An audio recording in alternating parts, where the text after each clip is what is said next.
Sisimula na po ang pinakahihintay nating amnesty sa September 1 at magtatapos ito ng October 30, 2024. Nananawagan po ang ating embahada at konsulado sa ating mga kababayan na may problema sa kanilang mga immigration status, maparesidente, turista, or may hawak na ibang uri ng visa na lumahok sa amnesty program ng UAE.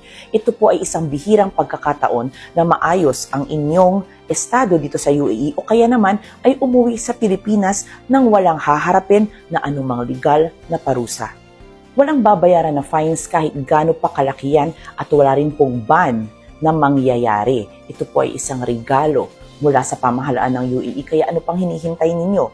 Alam kong marami sa mga kababayan natin ay problemado kung paano nila mababayaran ang mga malalaking fines nila, paano po sila makakauwi upang muling makapiling ang kanilang pamilya. Ito na po ang kasagutan, amnesty program ng UAE.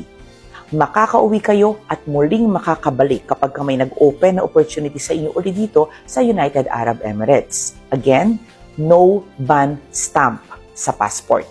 Kung pipiliin po ninyo na umuwi ng Pilipinas at kapag natanggap na ninyo ang inyong exit pass, valid lang po ito for 14 days. Sa loob ng 2 linggo, kailangan po ninyo na umuwi ng Pilipinas at kapag ito po ay hindi nangyari, ang lahat po ng fines ninyo ay muling marireinstate.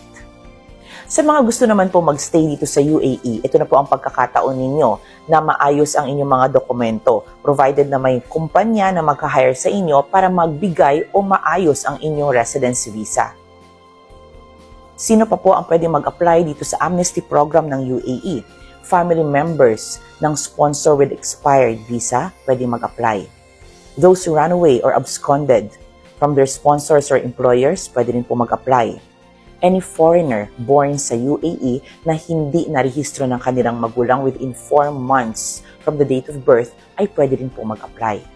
At sino naman po ang mga hindi pwedeng mag-apply sa amnesty program ng UAE? Kapag kayo ay nagkaroon ng problema sa inyong residency or visas after September 1, hindi po pwedeng mag-apply.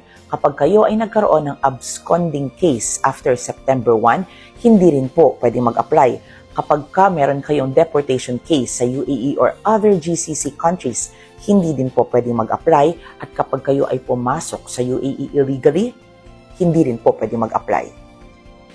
Saan naman po pwedeng magpunta para makapag-apply ng amnesty?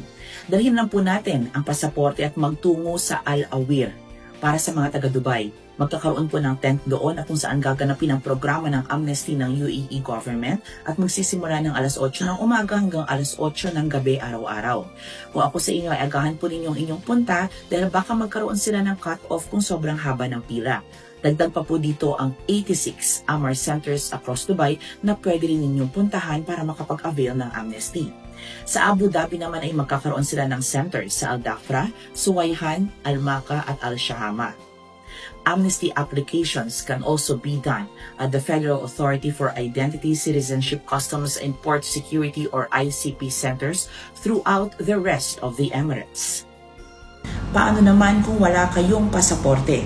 Sa Abu Dhabi, mag-submit ng application through the ICP Smart System para mabigyan po kayo ng travel document.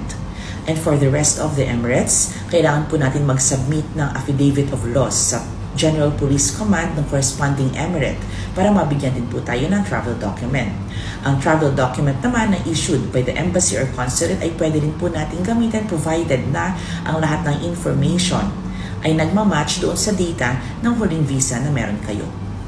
Kung kayo po ay may agam-agam pa, mas mabuti pong bumisita tayo sa mga centers specifically sa Al Awir nang sa ganun ay mabigyan tayo ng linaw at malaman po natin ang mga susunod nating mga gagawin. Ang amnesty po ay isang panibagong simula na magbibigay sa atin ng pagkakataon para itama ang ating immigration status. Sana po nakatulong ang video na ito, pa-share na lang po at sa pamahalaan ng United Arab Emirates, maraming salamat po sa lahat ng suporta na ibinibigay ninyo sa mga Pilipino at sa lahat ng komunidad.